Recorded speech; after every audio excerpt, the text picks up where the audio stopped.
great Real Dads Network.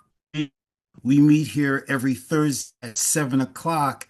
We've been doing this over 5, 6 years. Yeah, haven't missed a Thursday. So this is very special because we have a special guest, Brother Otis, and I'm just going to pass it on to Brother Otis. Please introduce yourself, and we're just really and just take it's all yours. And we look forward to be blessed by what you have to share with us this evening, Brother Otis. Thank you so much, sir. I just want to take this time to say happy holidays to all the brothers. Happy holidays to you and your family. I appreciate the love. I appreciate the invitation from Mr. Hartridge and everybody. Um, I came here today because I wanted to share some knowledge in regards to pushing through limiting beliefs and to hopefully make sure when you're ready to make your next decision that you don't allow things like doubt and fear to stop you in your tracks. I also want to give a shout out to my man Kevin Grimes right there. We go a long way back. Appreciate you, brother, for everything that you did for me. I appreciate you. And yeah, I'm just here. I'm here for you guys. I appreciate everybody. Thank you so much. Yep. So, Brother Thank you, Otis, if you could share your journey with us, and yes. I'm actually from the Bronx. I grew up in the Bronx, and I went to DeWitt Clinton High School. I mean, hope you ain't got no Kennedy High School people here. I hope not. We were rivals at Kennedy High School, you know. So I graduated. I'm an 80s I'm an 80s kid. I grew up in the 80s.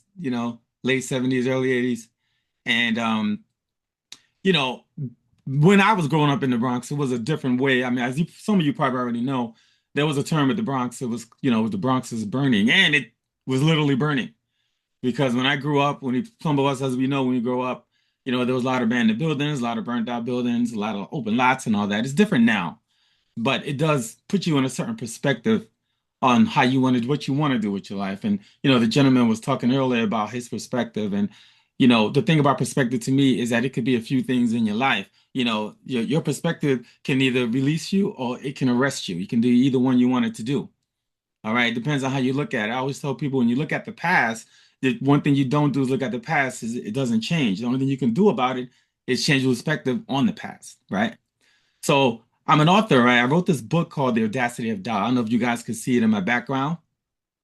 Y'all can see it in my background? yes, Smooth, beautiful. right? Y'all can say it is smooth. It's okay. No, no, no. It's really- But yeah, the book talks about pushing through limiting beliefs, right? And I wrote the book because a lot of us in our community set out to reach a certain goal. We set out to do something in our lives. However, doubt creeps into our minds. And then what we start to do is we start to fall back when we start to get a little fear and we don't even take the step, not knowing that that could have been what it is you're supposed to be doing. And that's what it's about. It's why it's called pushing through limiting beliefs to live your best life. There's a lot of things that goes on in our lives, especially with the fathers, and especially with our young males. There's a lot of distractions. There's a lot of things that happen that deters us and kind of stops us in our track, which is actually by design. So when I wrote the book, there's strategies in the book and there's stories and practical strategies to help you push through that mindset. I always try to tell people, listen, you got to kind of push and you got to push for failure. The reason why you want to do that is because there is no failure except they're not trying. So at least what failure would tell you is that you tried something. But the key is to not to give up on it if it's something that you truly believe that you want, right? Too. It's like I tell people all the time, nobody fights for what they don't value. So whatever holds value in your life, enough of value, you're going to fight for it no matter what. You're going to go for it. No one has to tell you to do something that you have a lot of value for. Am I correct on that? yes. That's a true statement. There's always going to be deterrents. There's always going to be people in your life who's going to tell you you don't do this or you're not good at this, you can't do this. And there's a saying that says the people that hurt you the most are the ones that are closest to you. And that's a true statement. All right. So what the book helps you do, it helps you push through those limiting beliefs and it helps you keep pushing, pushing, pushing, pushing, and you don't stop as long as it's something that you truly believe you can do. There are three things that people don't understand about belief. There's an intrigue, there's a belief, and then there's a true belief. So the intrigue is everything that's coming across your mindset, all things that you see, certain things that might look interesting to you, but is it interesting enough to take a step towards it? You know what I'm saying? But then you have the belief where you might take a step towards something. You believe you can do something. You say, hey, that looks cool. I think I could do that. So you take a few steps on that belief. And then as soon as adversity hits it, now all of a sudden you're like, let me think about it. I don't know if I want to. Okay, I went far enough. And then you just pause it.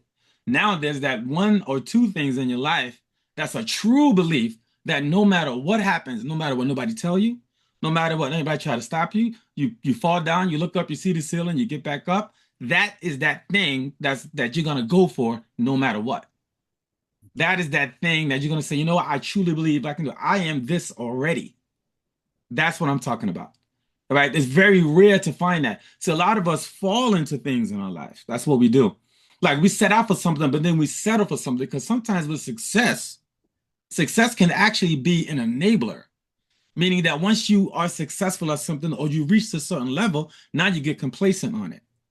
Because you got to understand, if you want to think about elevating past that, whatever you succeeded in, now your mindset got to elevate because whatever was your mental capacity and whatever you did to get to that point, that way of thinking won't get you to where you want to go next.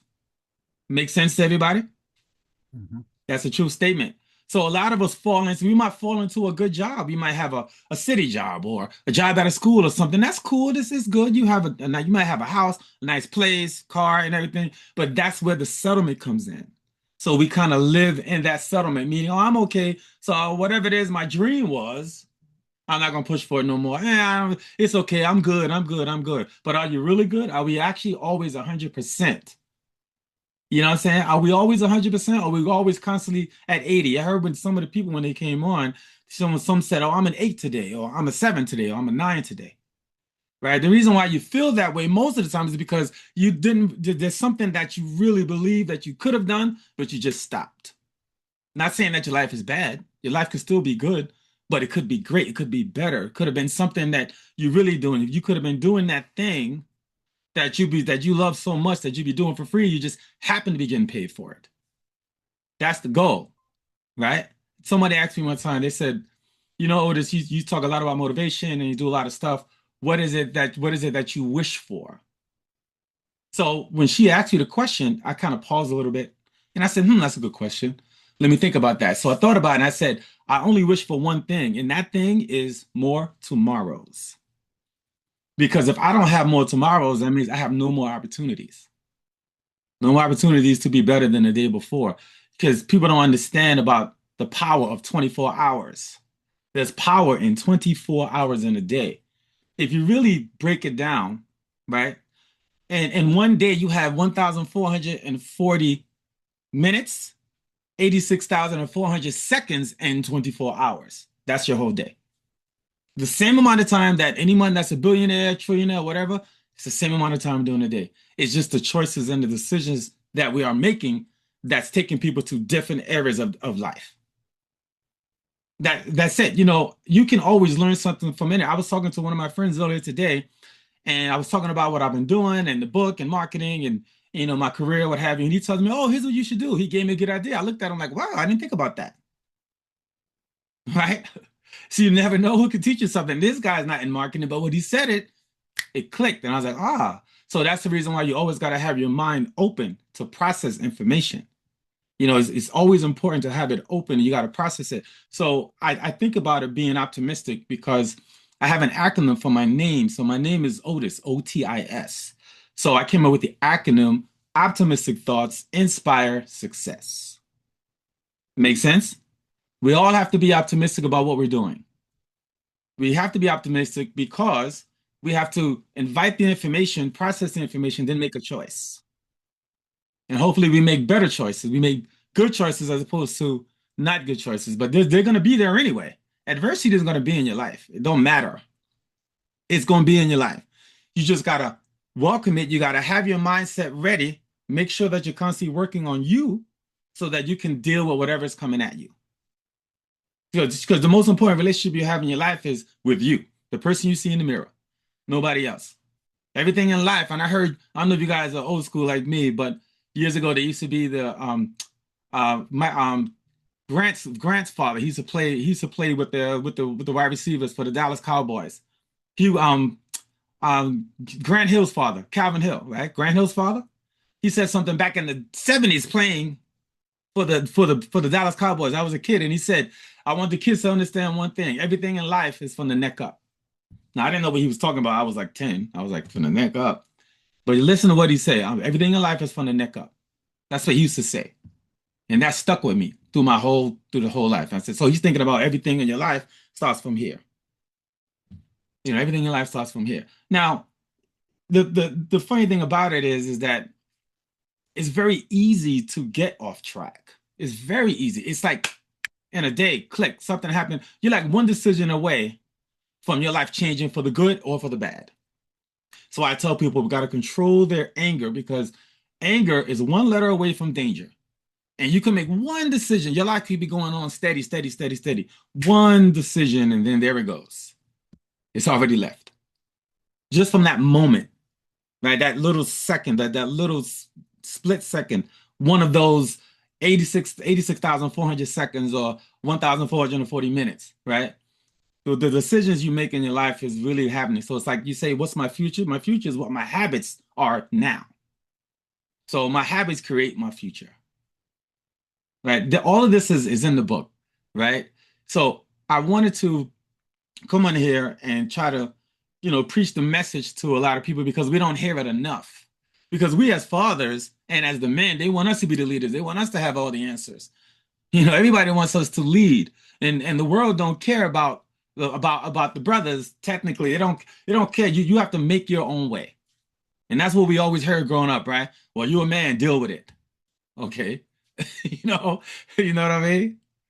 So it's always great to try and spread some sort of knowledge to give someone or people more of an insight or maybe something they haven't thought about.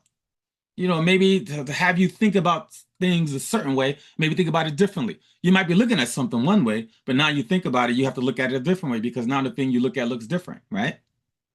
We all heard that before. I remember when I was in high school and in high school, and I had a teacher named Mr. Ross, and Mr. Ross had told me, he used to always tell me, Otis, you are being interviewed every single day, you just don't know it. So I would look at Mr. Ross and say, what is he talking about? I think he's crazy.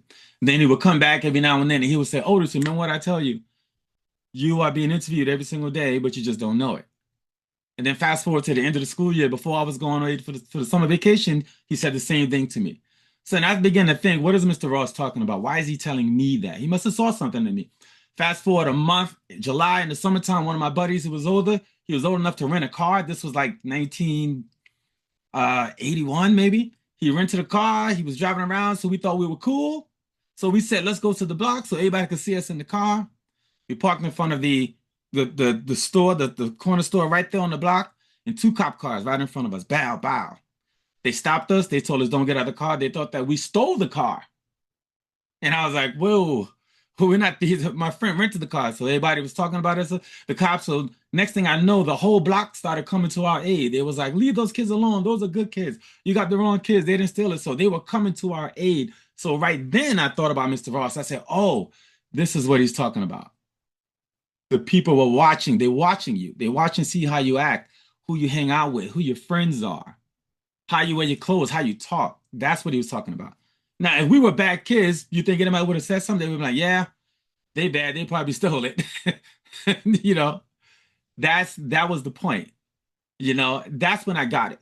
When that almost happened to us. So, eventually they didn't do anything. They just like, okay, you guys are okay, and they just drove off. But the point was, people see you differently. When I speak to the youth, this is what I explain to them. People are watching you. You never know who could change your life. You never know who could do something for you.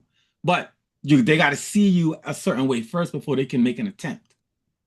We all grew up with that. I'm pretty sure we might have had a mentor in our life, or basketball coach, or football coach, or someone that wanted to guide you and say, "Hey, don't do this. I think you should do this. I think you'd be good for this." But the whole point of that is, do we listen or do we hear them? Do we hear them enough? You know? So it's always gratifying to know that when you got networks like this, Real Dad's Network, you guys are all fathers. I'm a father. My daughters are 30 and 23. Anyway, they grow women. I'm just trying to keep the dudes away. And I got to stay in shape. I got to try to fight the dudes off. Anyway, no. But but the thing is that it's great that we have dads like we us now on this network tonight because fathers get such a bad rap and it's a shame. You know, I think that we are whenever we see it's funny how I always tell people it's funny how we live in a world of firsts. Even now, we live in a world of firsts. Like right now, if you go on an airline, right, most pilots are not black, unfortunately. But if you see one, you're like, whoa, brother, right?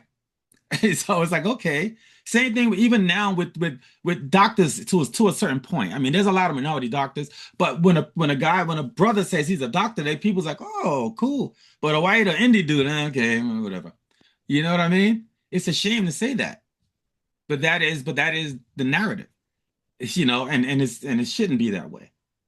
I believe that everybody has a chance to become whatever it is they truly believe that they can achieve. You just gotta put it in practice. So, Brother Otis, you have dropped some amazing gems, and we appreciate them. Do you mind if we now shift to Q&A?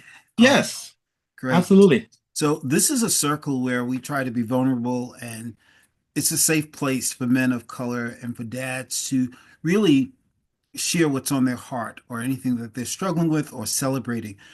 I would like to start the Q&A by asking you a question. What motivated you to deal with pressing through limited beliefs, and how did you use this in your personal life? That will So open up the conversation to any brothers that have questions for you.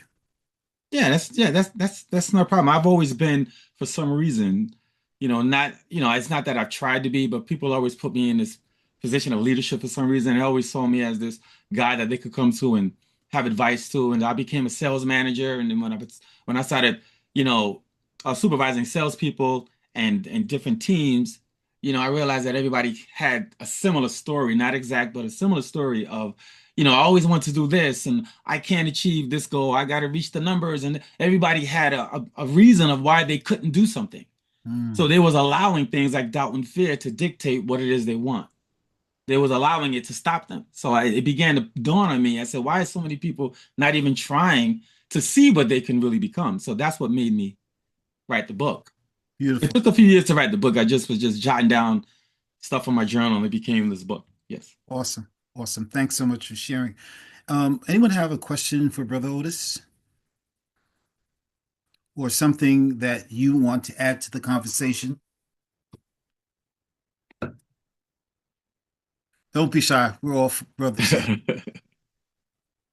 I got a question. Go right ahead. Brother Otis, being a father, I'm from Mount Vernon. You say you're in the Bronx, but Yes. being a father and a black man coming up in the '80s, Hmm.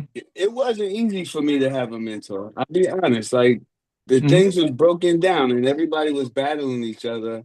Hmm. It wasn't until I joined the military I realized my mentors were other brothers going through the same crap I was going through. Hmm. Like now I'm 58. I look back and my mentors were my brothers that ended up in jail, that ended up dying. Like I Hmm. just lost a friend. He got shot in North Carolina.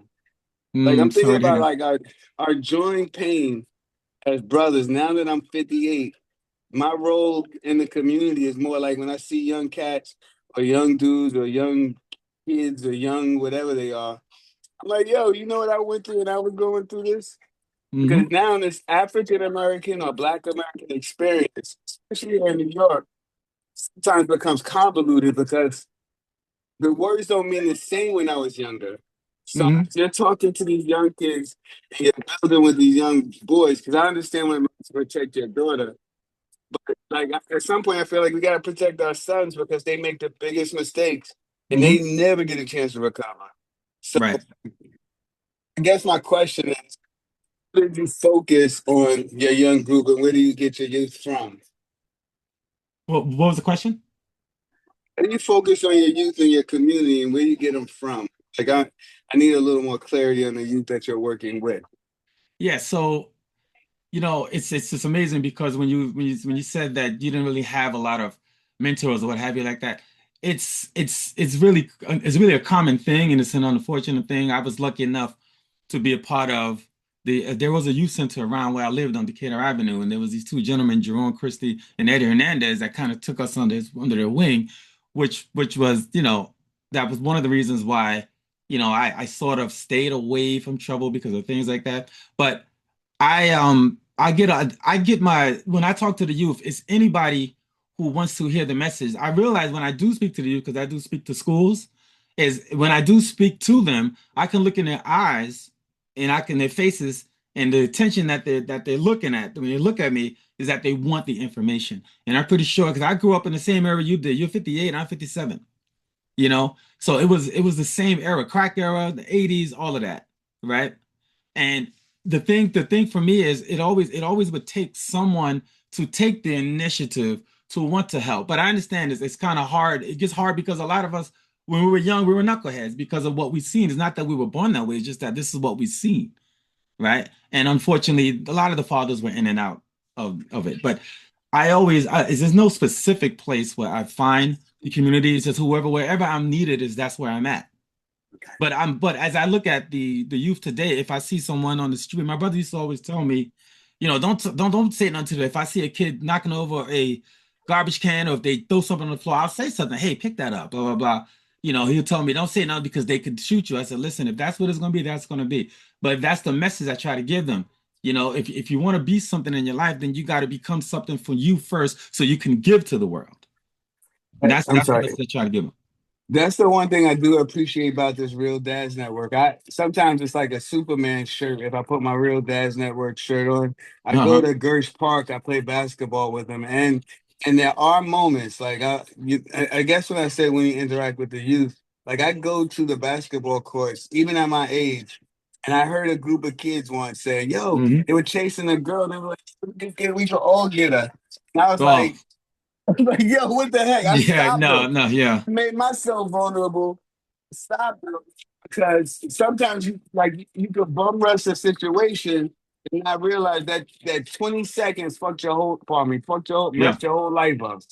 So it's like, how do we do it in Absolutely. our free time and still watch our little brothers? Because that's what they are. They're our little brothers right now. Yeah, but we're in a different time now from when you and I grew up, and probably some of the people on this panel grew up. We even though we had bad kids as well, but they were respectful.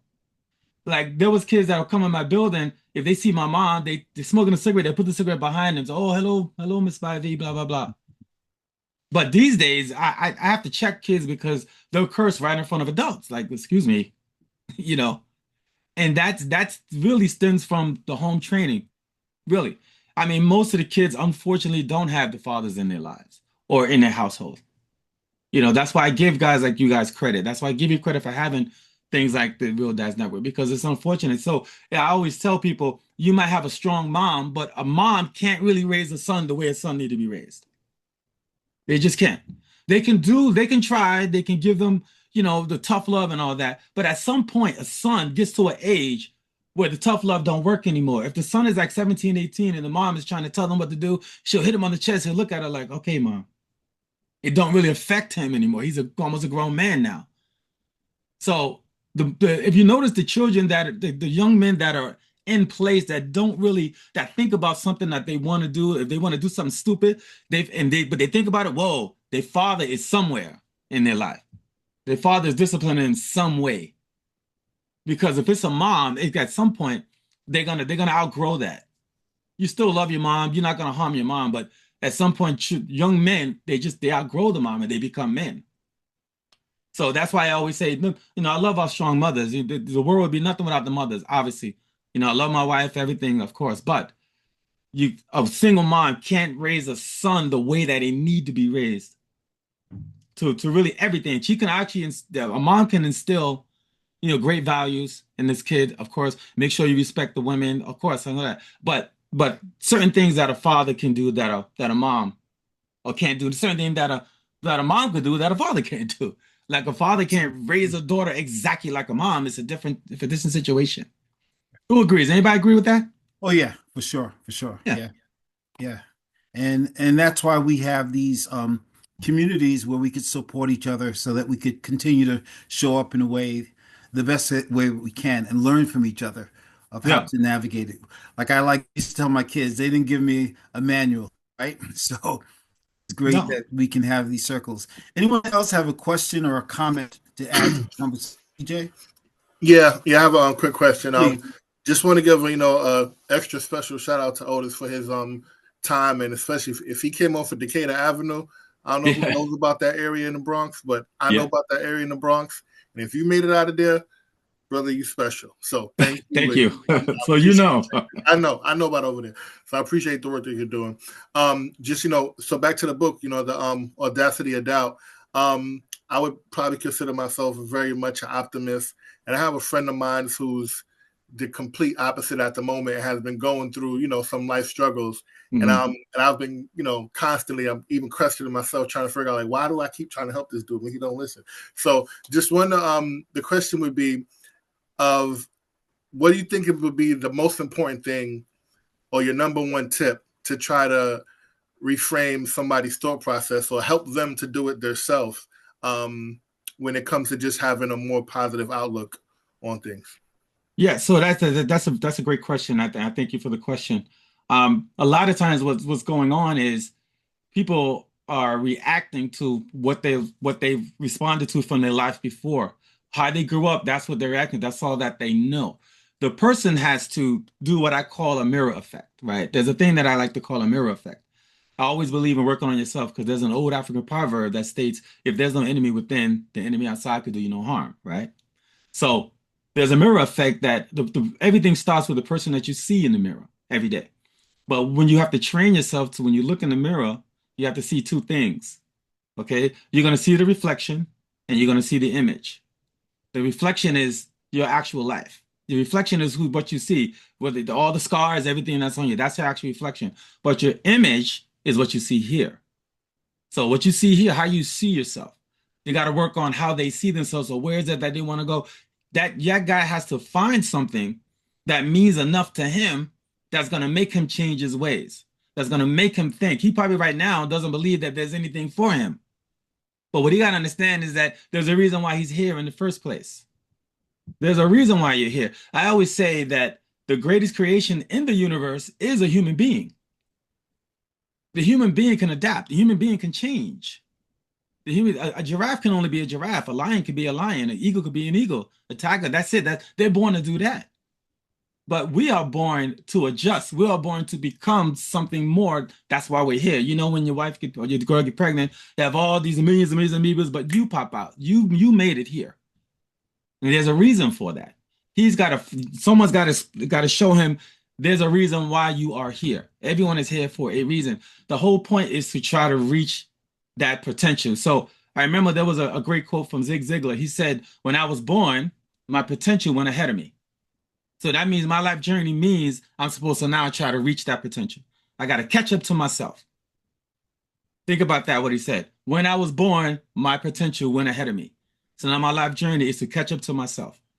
The most potential in the world is one place, the graveyard.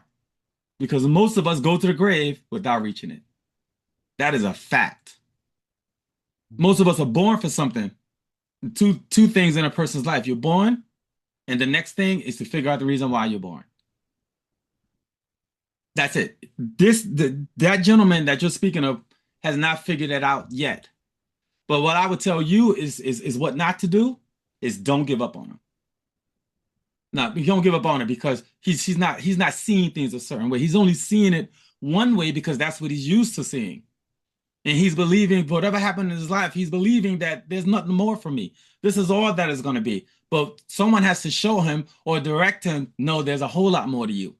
Give him encouragement. Continue to do that. There's a whole lot of people that believe that this is it. Oh, I'm settled. I'm good. I ain't gonna be nothing but more than what I am. Really? Is that what you really feel? Have you ever thought about what it is that you'd like to do? I'm pretty sure you ain't grow up and say, I want to be a bum or I want to live on the street. No one does that. Your circumstances are what they are. Circumstances are born out of a mindset that allows that circumstance to exist, right? So what are you allowing to exist? That's the point. But don't give up on them. Did that answer Beautiful. your question? Thank you. Does someone else have question, Brother Otis, or a comment? Well, I want to say to Otis, thanks for coming on tonight. But what I want to say about, the youth of the day, how you spoke about the youth of the day, but what do you think, how do you think they got there, especially the millennials, Mhm. I'll say. You think it's part of the computers era was the problem, that they was born into that era where they was hands on buttons and all of that? You think Mhm. that's a part of the problem?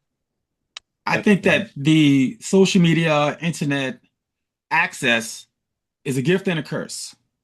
See, when we were growing up, we had to physically get up, go to the library to find information, or we had a physical newspaper that we would read from. That's how we got a lot of information. Right now, everything is right there on your phone. Everything. What it does is it's social media, internet, computer technology is supposed to be a way of convenience to make things easier and quicker. But sometimes that's not always better. If you take an old recipe, if you have your mom making a lasagna or a pernil or something, that has to cook slow to get the taste that you used to, right? You can't just cook that quick in a microwave. You said, no, I want my mom to cook it because this is how it's supposed to be done. With the Italians, when they used to make their sauce, they would cut the sauce up, cut the tomatoes up, let the sauce cook for hours to get that taste. You can't get that on a microwave. Right now, everything, this is microwave society. The youth want everything now, instantly. They want to be Michael Jordan tomorrow. They want to be Chris Brown. But they don't understand that there's a process to that. And everybody they want to be famous or they want to have the rep, they want to have this. All I gotta do is put a couple of things on Instagram or TikTok and I got a rep. But there's really no effort except in doing a little video and posting it. The whole key is access. Sometimes we are accessible to too much. That's what I think it is. If for example, when we were growing up, we respected a girl. We had to court them. We asked them to dance. I asked somebody the other day, a young kid, I said, you guys, when you go to the party, you ask them to dance. I don't ask no girl to dance. I just put them against the wall. Really? Come on. You know what I'm saying? Really? I said, so you don't ask a girl to dance? You don't ask her for her phone? No, I just asked her for her IG. Okay. Mm. I said, so it's a different time right now. And that's the reason why mentors like you guys and like us is needed even more than when we were growing up. But because we have to show them, no, that's not the way to go. But on the other side of that, unfortunately, the young girls don't want that either. They want that craziness that's going on. That's a problem too. The young girls don't want a dude. If a dude's gonna come up to them, a young boy, and he's calm and he's polite, they think he's corny. That's crazy. you know? So it's the generation. And it's a little harder to get through to them because if you try to explain something to them, right, and they'll listen, but then they want to confirm it, they'll go, let me Google that. Hold on, let me go to ChatGPT. Hold on. So right now, things like AI is making them even more lazy. Because now you don't have to use your brain to write a good email. You don't have to use your brain to write a good text. They'll just say, how do I answer this? And they'll give them the answer. We had to think about it. We had to think about it growing up. We had to really physically go. We had to go to the library. We had to get up and go deliver the paper. We had to now everything. Is there any more papers or is there any more magazines? It's like on your phone now. I haven't taken the train or the bus in years, but recently I had to take the train downtown because I had to go down to the radio station. And when I got on the train, I didn't know what was going on. Nobody had a newspaper. Nobody reading the book. Everybody's on their phone. See, that goes to tell you the last time I was on the train or the bus, there was newspapers and books. Nobody had a book. It was amazing. I was just looking around like, wow, okay. So that phone is the slave to your life. So as soon as you leave your phone home, that is the one thing that you do what? I got to turn around and go back and get it. Because you feel like you're disconnected, correct? When you don't have your phone, you're disconnected from the world. You're like, oh my God, I don't know what's going on. But sometimes that's what you need. Sometimes you need to disconnect. I call, you know what I call people sometimes? And I had a talk downtown at this place called the Penthouse. And I said that people are magic, right? People got to understand that they are magic because they have the ability to disappear sometimes. Sometimes you got to disappear and refocus. You got to fall back, even from the people that you love. And you got to come back stronger, come back with a higher perspective, come back with a new energy. Sometimes you got to do that in your life. Mm-hmm. Kevin will tell you, right, Kevin? Sometimes you got to be like, boop, I'm out. You got a social detox. You gotta detox. You gotta move back from a lot that's going on. If and so that you can do what I like to call in my book, I call it a discontinuance. You fall back, you stop, you look around, see what's going around, see who comes at value in your life, see who comes under value, and you sometimes you gotta eliminate. It is what it is. Toxic people over here, I'm nurturing people over here. And then sometimes it's your family members. You don't just cut them off, you just love them from afar. That's it. We all got family members that we'd be like, uh-oh, here he come. What's up, cuz? Okay. You know, you just gotta do that. So that's what I think it is. I think it's a generational thing right now. Otis, do you cover the importance of therapy and counseling? Yeah, I think therapy is actually a thing that if you at a point where that's what you need, then that's what you need because if you want to think about it, the things that are going on in your life, if you are optimistic on it, it's kind of a therapeutic situation anyway. It's just a matter of how you process it. But I always think that with therapy, that's when you get to a point in your life where you really can't find the answer that you're looking for, and you really have to see if there's a whole different realm about it. And that's when you got to go to someone. And that professional is supposed to pull things out of you that you're afraid to pull out yourself, or you're afraid to tell someone, or some things that you didn't even know is in you. Because I always say, there's something inside of every single person that only they can find, nobody else. But it's going to take some nudging to pull it out of you. Yeah, so therapy is good. Just thing about it is you have to really understand if that's what you need. If you really need it and it's going to help you, then you do it. Thank you. Anyone else have a question or a comment that they would like to add to the conversation? Yes, No Uncle question, Mike. Kevin? Oh, I'm sorry. I'm jumping in there. Uncle Please Mike. do. What's up? What's up, my brother? I appreciate you, man. Thank you for having me today. Nah, man, no problem. I just got off my other meeting. But listen, I've been dying to say this with Brother O, and I'm glad we got an audience to say this. Okay, so I have his book, and I'm not ashamed to say this at 65 years old. I have never sat and read through a whole book in earnest with cutting off the TV, sitting Beautiful. in a quiet space. Wow. To read the book. Your book was the first book that happened for me. And you now know, Otis, I'm sure, who had the second book. Yes. All right. But at the end of the day, I don't want to give that one away. But at the end of the day, The Audacity of Doubt reaffirmed so many things for me in my life that where I was once probably angry, I was now exhilarated because something spoke to me that made me feel whole now, And it's funny that, we talk about words since it's a lost art in this society today, in terms of being ultimately productive. I grew up at a time that if you read it, then it was gospel, regardless of what it was. But your book really did that for me. But more than anything, in a twisted way, it defined me as a Black man. Oh. And I needed that at that time. I got up in the morning just to knock out another chapter. Nice.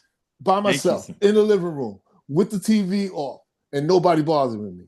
I've never given that regimen. The last time I did that was the only time I've ever drank coffee in my life, and that's my first round of finals as a freshman in college in Arizona.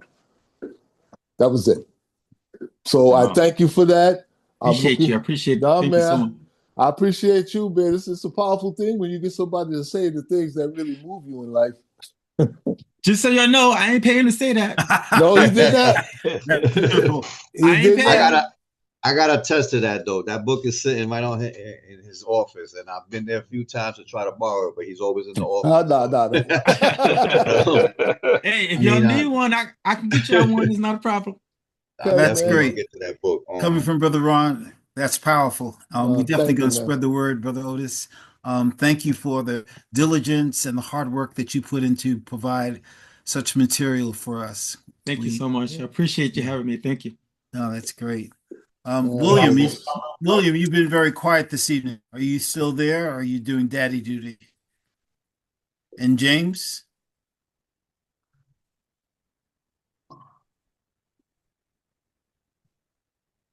What's good, fellas? I was actually eating that. But I will tell you that I do agree with you how was talking about perspective. Yeah.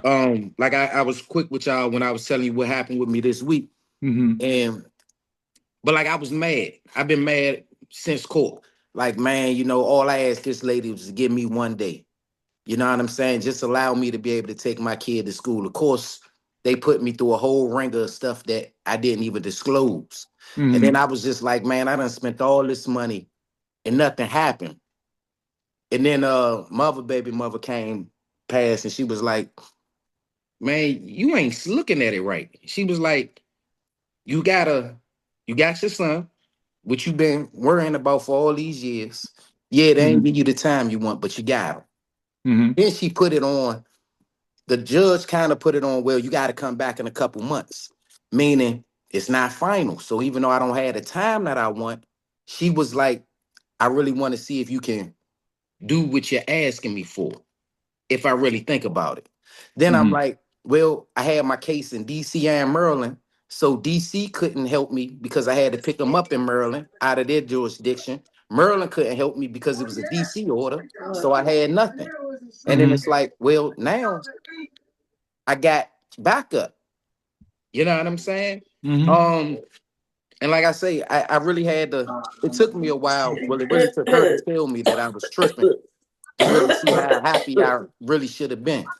And I just want to say, I had to, and I've been telling myself all week, man, like what I thought that I had lost, I really had won. It was just I was trying to go from 0 to 100 instead of taking the little steps. You know what I'm saying? So now Right. I'm at like 40, 50%, which is way better than the 0% that I had. So Right. I'm winning. I'm moving. I just wanted to No, share that little part. it's I'm glad that you able to get some sort of gratification out of this situation. There's something that I want to say in regards to time, right? Because time is an important thing, right? So in my book, there's a great quote from Harvey Mackey, and he says that time is free but priceless. You can't own it, but you can use it. You can't keep it, but you can spend it. However, once you lose the time, you can never get it back. You can never get it back. Time is free but priceless. That's what I always tell people, right? So you got to spend your time. Don't spend the time on nonsense. Make it make sense, right? So whatever time that you did get with your son or your children, that's when you make the best of that time. Even if it's 5 minutes, 10 minutes, an hour, a day, whatever time you got that you were granted, that time is sacred. That's the best. That's when you make the best time of it. Because once that's over, it's gone. It's the past. As soon as you drop your kids back off to their mom, it's the past. It's gone. So the only thing you got now is to what happened during that time that you were together. That's the reason why it has to be the best possible moments. That's what I would say to you. So congratulations to you on you getting your thing. Thank you. Thank You're you. welcome. Brother Felipe, you have anything you want to share? Hey, William. Hey, I got a question if Felipe isn't ready. Go right ahead, William. Go right ahead, William. You're on.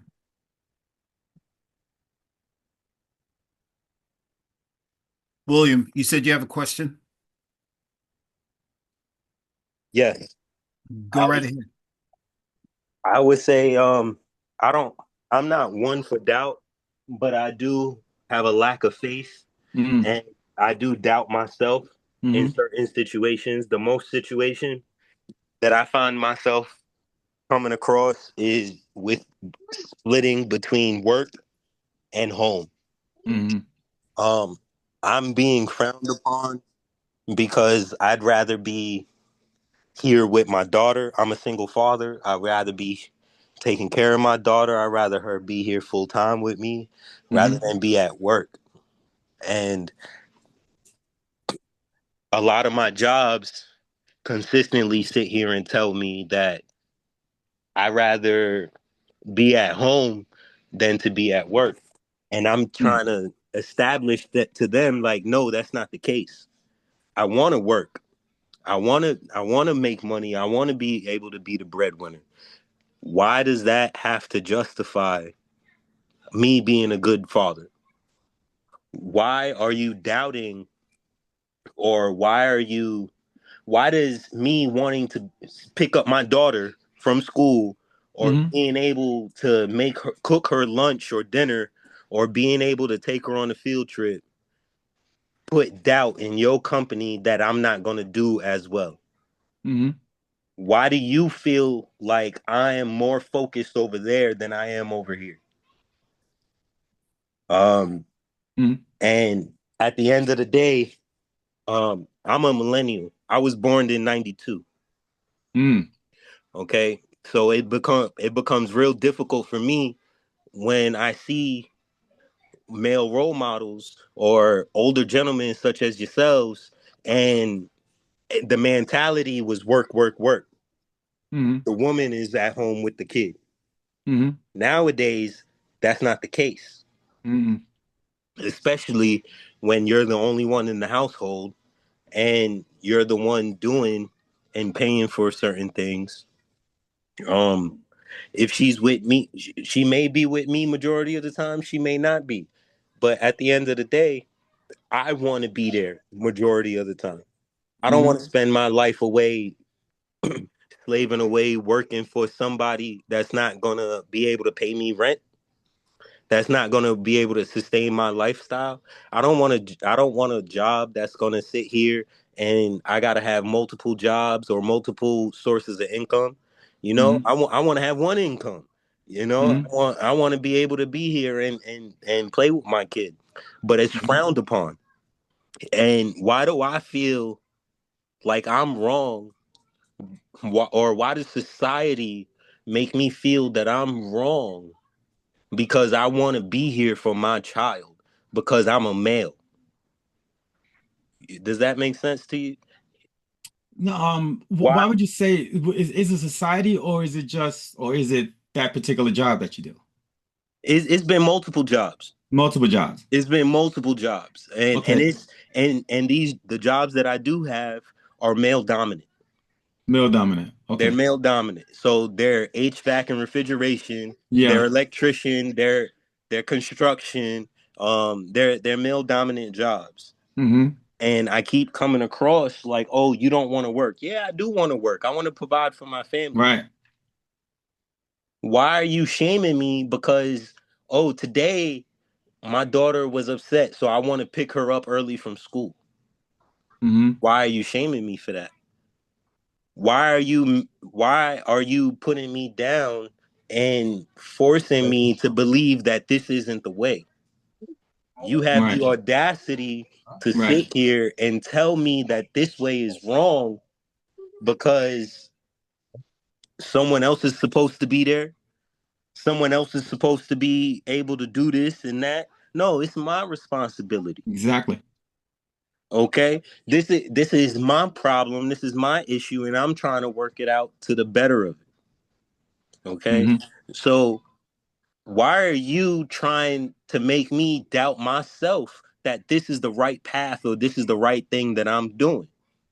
Because I didn't grow up with a father. Right. Okay? I look to multiple people for guidance, for role models and things of the sort. Yeah. Okay? And it may come off as misconstrued or it may come off as the wrong idea, but at the end of the day, I just want to be a good person. I want to be able to provide for my child just as much as her mother does, just as much as her grandmother does, maybe even more. But Yeah. they say you either have all the time in the world and no money, or you have no money and all the time in the world. You can't have both. It's a healthy balance. But why should I be filled with doubt because I want to work a stable job or a stable career and still be providing for my family and still be there as attentive for my family? Right. Why Well, is that a thing? it's not. I think what you're doing is absolutely 100% commendable. Because what you're doing is not the norm to what the narrative of society and our fathers. What the way that you're there for your daughter and you want to be there, the other fathers or people or the other males that are looking at you, they probably their situation is different than yours. All right, they may have their wife at home. They may have a mother or someone who could help take care of the child, but that's not your situation is your situation. So you should have no doubt on anything. I will tell you to continue to be there for your daughter as much as you possibly can, because at some point she's going to become an adult and she's going to be on her own. And the values that you instilling in her now is going to prep her for the world that she's going to be that she's going to be have to go through when she get older. All right. If you talk to any woman, you tell them what you just told us, they will look at you like you're God. Wow, he's one. That's the point. And I was saying earlier that the narrative with us is that we're not. Some women will look at me like I'm a fool.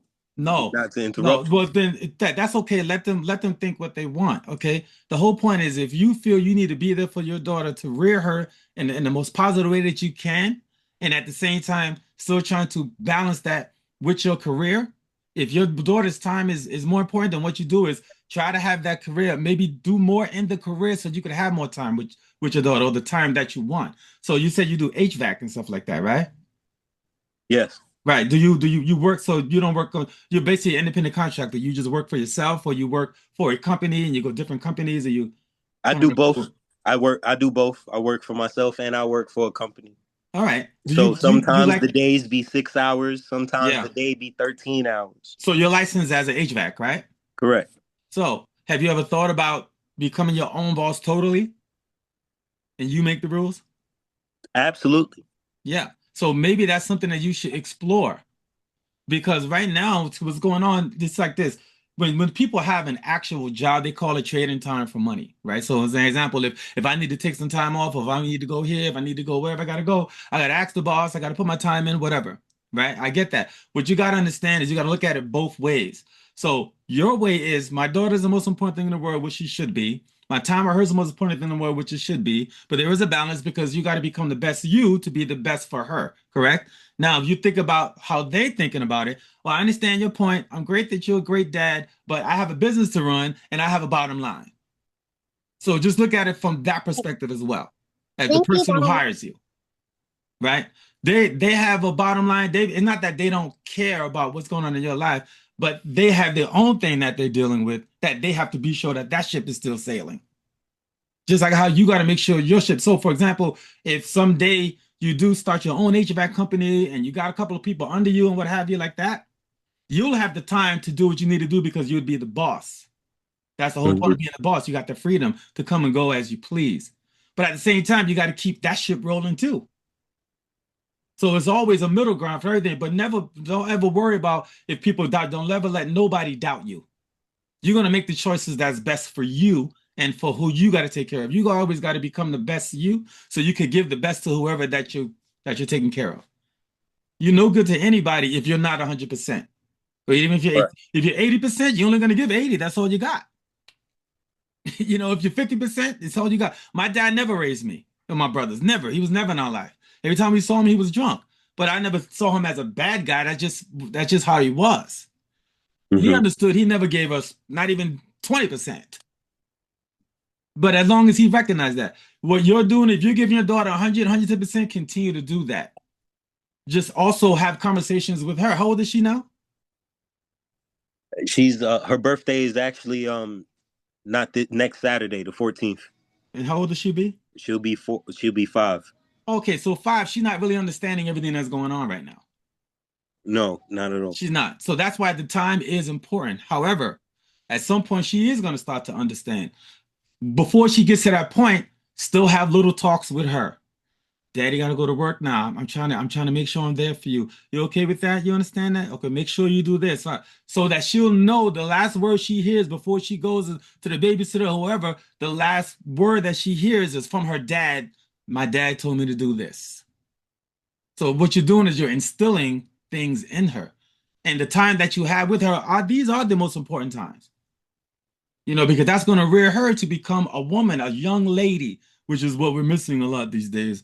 I don't know who agrees with me, but right. We're missing. So that's what you're trying to do. That means that she's going to be she's going to make better choices, she's gonna think if the better off you are, the better dad that you are, that you become, she's gonna look for that kind of person.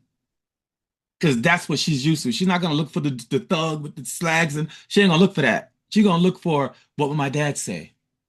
Oh, wait a minute though. Before she date, oh, whoa, I don't know, but my dad like this guy. I don't know. That's what my daughters do right now. They think I judge if I did bring somebody. I do, but you know, I just don't want them to be with no bum. That's all. Right.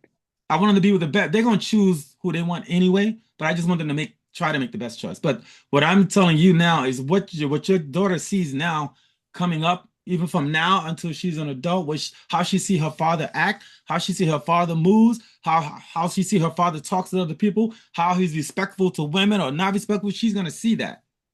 And it's very vital that you continue on the road that you are and don't worry about what anybody else say or try to put any doubt in your mind, because this is your life. Now they have theirs, you have yours. Just also keep in mind that all we have is moments right now. We can't worry about the future because we can't control the future. We don't know what's going to happen. We could try to prepare for it, but what's going to happen is going to happen. We can't worry about the past. The only thing we can do about the past is change our perspective on the past. That's exactly what it is. All we have is now, the moment. Just like I told the gentleman before, the time that you have now is most important. When you're with your daughter, make that time the best possible time. The moment that you have, because you don't know if you're going to get the next moment. We don't know if the next moment is available to us. That's why I talk about, somebody asks me, what do you wish for? More tomorrows. That's all I want. I need as many tomorrows as I can get. Okay, because my yesterdays are exactly what it is. It's yesterday. So when you go back to work and you explain to them, listen, guys, I understand you got a business to run. While I'm here, my time is here. I'm going to do the best I can. I'm going to be the best HVAC person you ever seen. I'm going to do what I need to do. You got to make them say, wow, that dude is undeniable. If he wants another day off, give it to him because I need him here. You know what I'm saying? So Yeah. whatever moments that you're in, make the best of that moment while you're at work. Make the best of that moment while you're with your daughter. And in the middle of all of that, you are becoming the best person that you could possibly be. Beautiful, beautiful. Does that answer your question, William? I hope you hear the support and love and encouragement to keep being the incredible dad that you are to your daughter. Yes. Yeah. Yes, absolutely. Keep doing what you're doing, William. It's very commendable. Yes. Coming from a guy that got 2 daughters. Awesome. Everyone want a dad just like you, right? So for sure, for sure. We're getting ready to wind down, and Val, do you have something you wanted to add to this part of the conversation? I know you had your hand up at one point. No, I was just gonna say I wanted to speak to what William was saying, but also want Thank you. to thank Otis as well because when you have these conversations with other men and you're able to every I don't know how many of you have ever heard Otis speak, but the confidence in his voice, he can tell you anything, right? And you can listen You trying to because call me a salesman? No. no, but just the confidence, right? Yeah. It gives you the confidence in saying that, just how William was saying, like he's doubting if he's making the right decision, right? That's what this is what the book is about. And what Otis always speaks about is, listen, as my son is 9 years old, there's so many different things that I've done from when he was 1, 2, 3, 4, 5, that I wasn't sure if I was doing the right thing, right? I wasn't sure if I was making the right decisions, but you just got to make the decisions based on not on your past experience, right? That's what we talked about in the last meeting about all the past traumas and everything that we've been through, who've made us who we are. But I use those traumas in the reverse to say, those are what I went through. He can't go through that.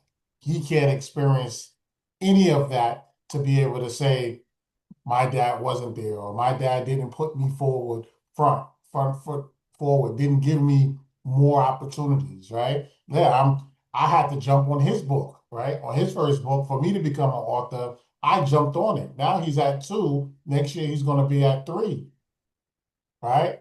I didn't know what being an author was, right? And now he's not even 10 and he's about to be on his 3rd book. It's just not having a doubt and letting the doubt hold you down in anything that you do. Because anything in life, right? Whether it's a career, more importantly, being a father is I don't know what I'm doing. I didn't have that father figure to show me the right way to do it. How do I do it?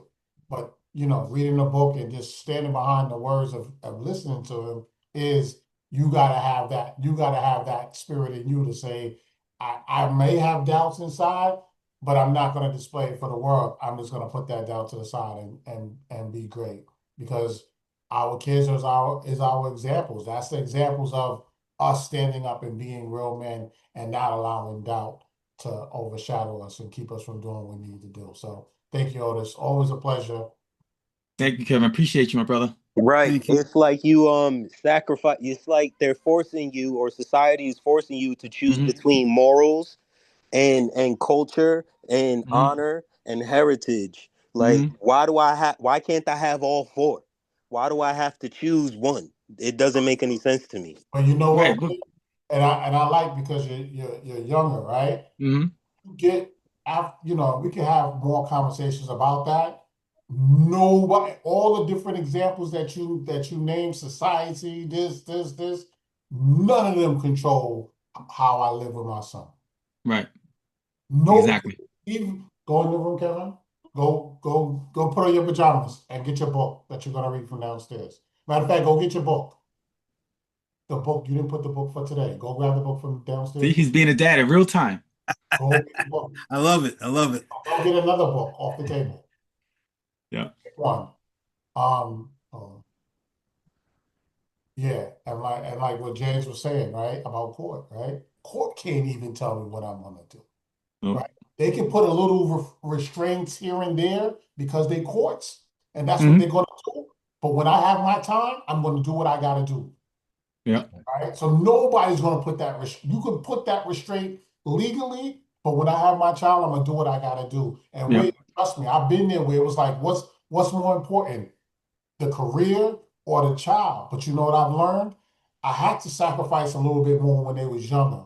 Because you Hmm. know why? Because when you can go on those vacations and when you have those opportunities, because your money's straight, and everybody here gonna shake their head when I say this, is the best way to be a good father is to have your money straight. Because when your money's straight, then you can be home and you ain't stressed out. You can have Yep. that kid in front of you, but if you stressed out because your money ain't right, Yes. you Preach it. ain't Preach. you Yes. might be there, but you ain't there because you can't take them Yep. out, do the things you want to do, Yeah, go on you can't focus. I Can't got you. focus. Right. Right. but when It's you it's very important. sacrifice and put that money in your pocket, when you do spend that time, it's like, whoo, Yeah. we go on vacation, we doing what we want to do. Because there was years where I had to sacrifice. All right, you know what? In Yeah. the years she had more time. Okay, let me get my money up. Let me get my things together. Because once I get right, like Yeah. now, you can't stop me. Because when I have my time, I have my time. And if you give me a hard time, guess what? I got the money to get the lawyers to get my back. And now I'm in that position in life where you can't play with me no more. Because if Yeah. you play with me, I'm calling she say, what you gonna do? Call your attorneys? Hold on, I'm calling on the other line. So the respect is different now. The respect is Yeah. different because I put Yeah. myself in a position to financially take care of myself and take care of my kid and pay for my attorneys. So I I love Yeah. it. I love it. No, Beautiful. absolutely. Yeah. You gotta become undeniable. Absolutely. Yes. Nothing You got to stops become you. undeniable because just like how you said about the world, we all live in a world that's constantly trying to change us into something that we're not. That's what the world does. All right. So they're constantly changing it. There's always someone trying to tell you what you need to do and this, but only you have your own perspective on your own life. Okay. Beautiful. You control that. Beautiful.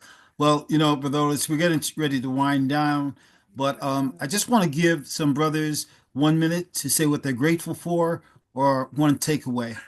Um, we'll start with James as we close out. I guess like Brother Otis said, I'm thankful for my time. Beautiful, Time I'm gonna beautiful. get. Thank And the you. fact that I got the money to go ahead and get them lawyers and do whatever I need to do, and we're gonna have us a good time this weekend. There It's a we good go. feeling. Thank you. Thank you. Brother Al. Man, how much time we have? All right. Listen, I'm highly blessed, man, and grateful to have the opportunity to be here tonight because I'm always with clients and so I'm always busy on Thursday this time. But real quick, commend you, Brother Otis. Thank you. Think you're amazing, brother, what you're doing. I really commend you on everything that you're doing. And that's it, man. Journey, man. No one's ever gonna understand your journey. You're moving with purpose, you're being intentional, and that's all it's about.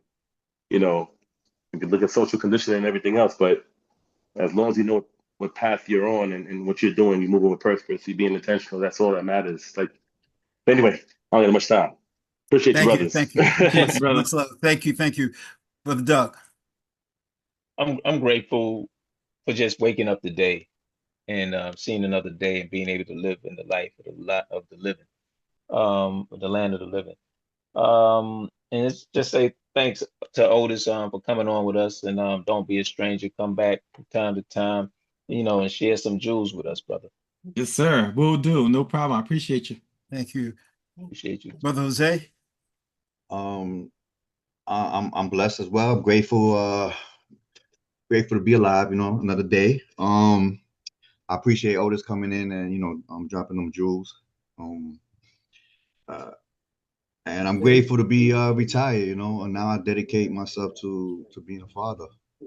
And I did sacrifice. I put in them long days, them long hours, and what Kevin was saying, I believe they call it to have that fuck you money. Sometimes good. Yeah. And I'm grateful to have that as well.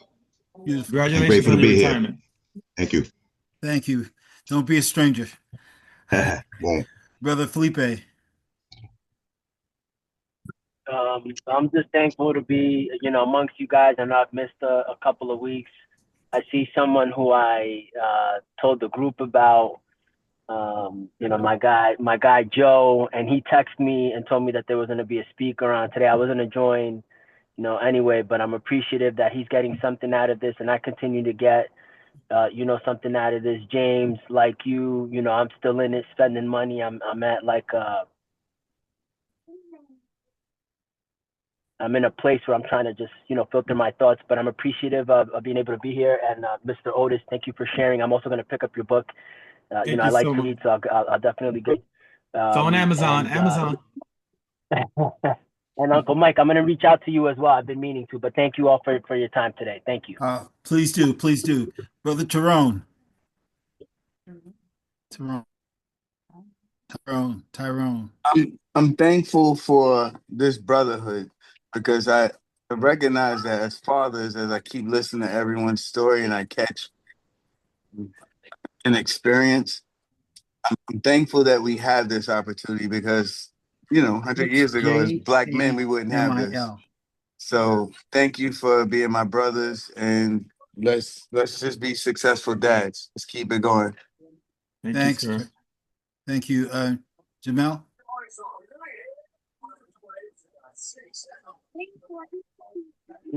It's funny, my daughters just FaceTime me right now, but I haven't seen them in person in about 2 years.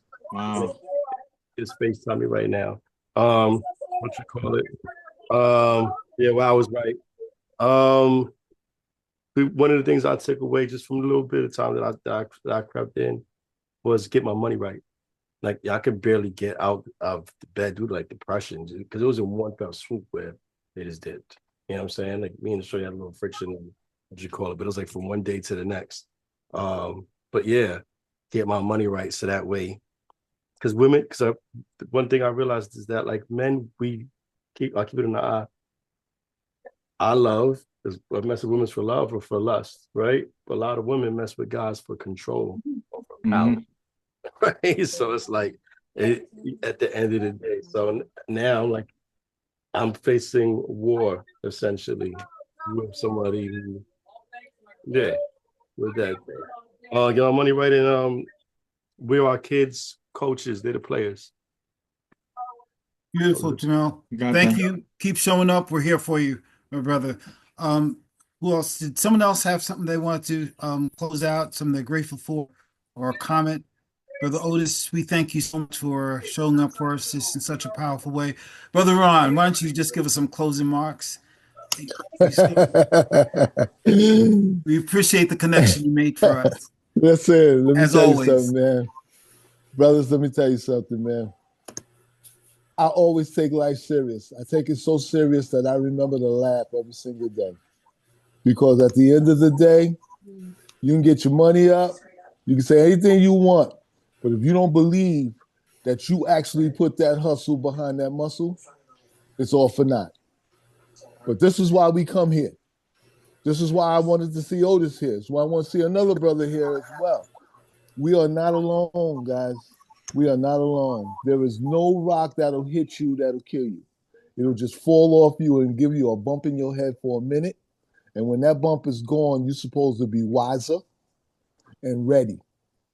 So all I can tell y'all, what I try to do every day my feet hit the ground, stay ready.